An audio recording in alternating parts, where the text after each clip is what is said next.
Hello, my name is Pierre Tiberghien. I'm professor of medicine and immunology at l'Université de Franche-Comté. And I also work at l'Établissement Français du Sang, the French Transfusion Public Service, where I am involved as a senior advisor in medicine and research. So what I'd like to do today is, through a couple of examples, highlight how transfusion sets the scene for cell therapy, how from what we learned in transfusion medicine allowed us to move forward in cell therapy up to what's being discussed as these second innovative days. And also, as we're thinking about this continuum in between cell therapy, transfusion and cell therapy, give some examples of what we developed in Besançon here in Franche-Comté. So transfusion is something we all know about. It's blood products. It's saving lives daily. It's initially whole blood divided into blood components. And these very first cell therapy approaches of separating these whole blood is, I think, very important to highlight. And so it gave red blood cells, platelets, plasma. As an example of what this allowed in the 60s, having platelets available for young children with acute leukemia allowed the treatment of this leukemia, allowed for these children not to bleed from their disease, and was a significant addition and something which strongly contributed to increasing the survival and overall results of such a treatment. So doing that entails centrifugation, pooling, developing of apheresis technologies, which I'll get back to later, very important in cell therapy. At the same time, and this is being a product of human origins, the issue of preventing the transmission of infections was important. We all know about hepatitis B, hepatitis C, about HIV, and there was obviously a major issue here. Major progresses were made, and today, when we think about these blood products, and this is going to be true also for cell therapy products, we now have a very safe product with regard to these infectious risks. It entails antibody testing, it entails NAT testing, and these developments allow today, for just to give an example, that the HIV residual risk, which is the risk of transmitting a product with HIV, is in France calculated to be 1 out of 12 million blood products. And if we consider that we transfuse 3 million blood products per year, that gives us a risk every 4 years. And knowing that in addition to that, it's over the last 15 years, we have not been able to identify one case of transmission in France. And this is true all over Europe and in a large number of places throughout the world. So this, as I continue with the fact that this allows the development of these technologies, it allows us today also to pay attention to what we would call emerging infectious risks, hepatitis E virus as an example. Earlier, the Creutzfeldt-Jakob disease, the variant form of the Creutzfeldt-Jakob disease, were all issues to which we pay attention into. As we're doing it so for transfusion medicine, it allows us to do it also for what's later on going to be becoming cell therapy. An issue here also I'd like to highlight with regard to transfusion is we felt that this infectious risk was lesser if we developed a voluntary unpaid donation. And that's also something very important that transfusion medicine brought, is the ethical aspects surrounding the fact that this is a donation of human origin, that we don't want merchandising of such donation. We don't want to be preying on vulnerable populations, and we want also to protect donors from harm. And those are also lessons learned from transfusion. Also in transfusion, we learned about the importance, obviously, of paying attention to the ABO groups, of the fact of having to transfuse red blood cells with ABO-compatible red blood cells. And so ABO typing, looking into antibodies against ABO antigens, subsequently against anti-HLA antigens, basically preventing hemolysis or preventing other complications, such as the Trally disease, were also important things developed in transfusion and very much put in use also subsequently in cell therapy. So development of technologies, centrifugation, filtration, apheresis, production of granulocytes, lymphocytes, we're getting there, cryoconservation, a lot of issues surrounding the ability to freeze and to keep these cells for subsequent use as important systems. Also the development of closed systems for culture, for cell sorting, bags, tubings, all things developed with transfusion medicine. And also finally large-scale traceability, adverse events reporting were things brought in by transfusion medicine and are important to consider in cell therapy.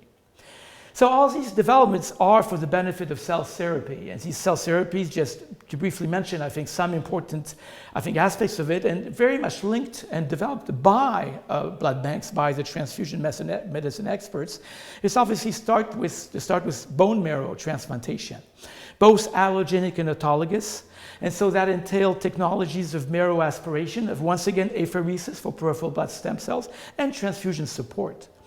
And in fact, allogenic bone marrow transplantation was in fact the first large-scale demonstration of an anti-tumor effect linked to cell therapy, which we call the alloreactive reaction. It was a graft versus leukemia effect, which was very important and orienting a large number of cell therapy aspects with regard to oncology and the development and hematological diseases.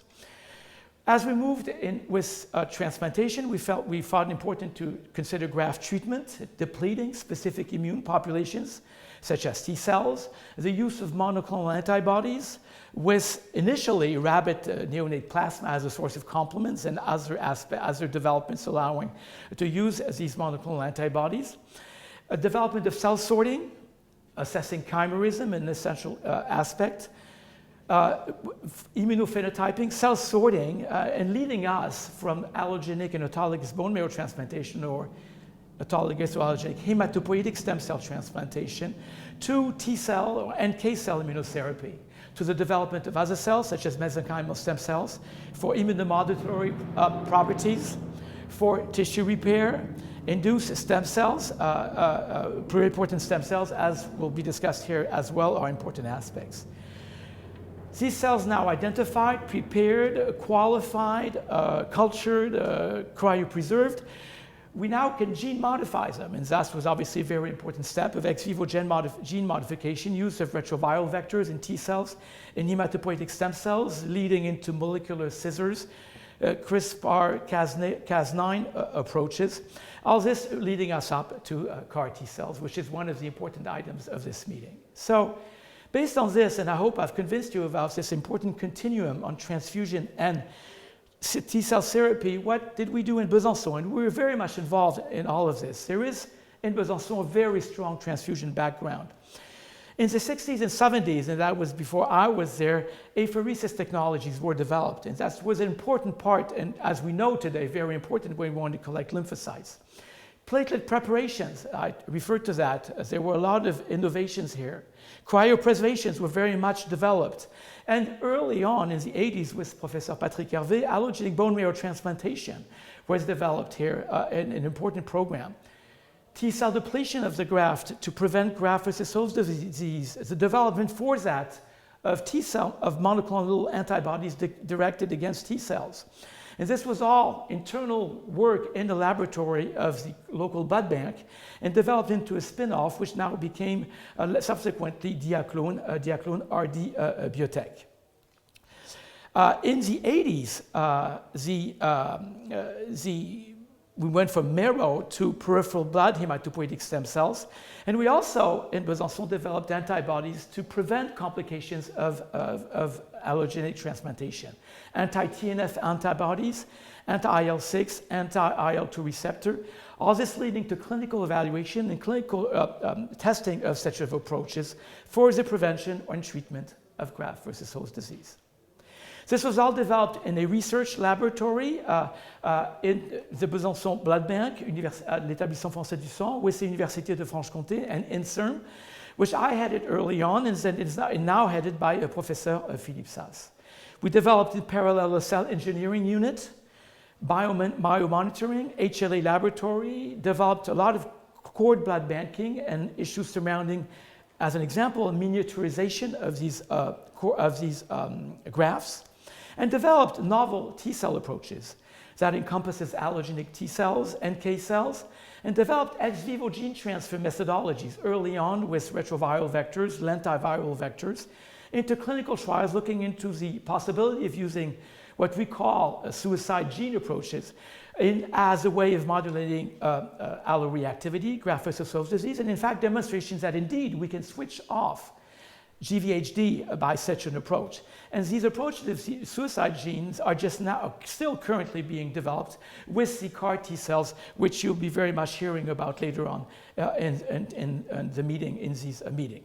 So building on all of these novel approaches, it's led to the development of innovative and what I believe are the first academic CAR T cells in France directed against IL-1RAP and CD1 on one side and on CD123 on the other, and a number of contributors, Dr. Christophe Ferrand, Dr. Marina Deschamps, Dr. Francine Garnache, all were contributive to these developments.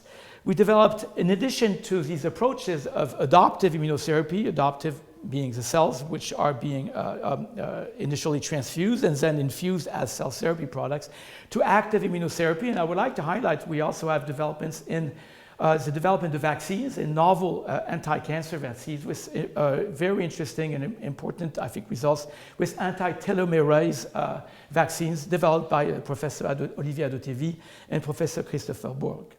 We also developed, and I would like to highlight this as well, as we're thinking about cell therapy, about the approaches directly against, let's say, tumors, but also about the interactions between immune response, tolerance, tissue healing, and overall anti-inflammatory approaches.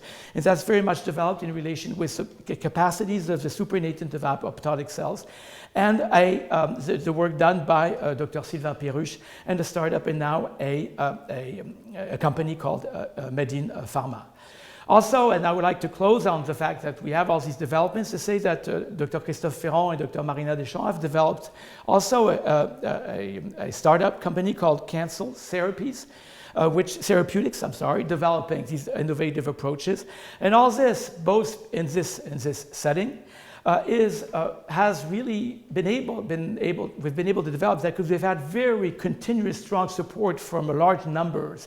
And so I will obviously, unfortunately, forget some, but I would like to highlight l'Établissement Français du Sang, l'Université de Bourgogne-Franche-Comté, INSERM, the Besançon University Hospital, the Bourgogne-Franche-Comté Regional Council, the European Union, a very large number of charity associations which have helped us continuously. And so, starting with, now 50 years ago, with whole blood, now into these incredibly innovative and novel approaches, we see that we've covered a lot of grounds. Transfusion has been a considerable starting block and has continuously helped us in developing and thinking about how we can move forward with innovative therapeutic approaches. All this will be developed in these second resolution days. I'm very sorry I cannot be with you, but I'm sure you will have a very exciting and most fruitful meeting. Thank you.